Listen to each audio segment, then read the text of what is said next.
Hello, in this video I want to show you how to start a shirt program in a Beko drying machine.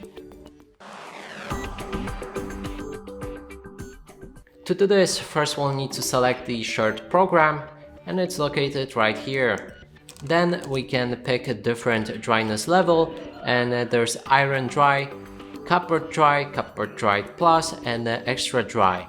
Next is the light that you can enable or disable inside your drying machine, alarm notification when the program is finished, lower temperature which will increase the overall time for that program, and last one is timed finish, so that you can set when exactly your program should be finished. For example, if you set it to 5 hours, the program should end at exactly 5 hours.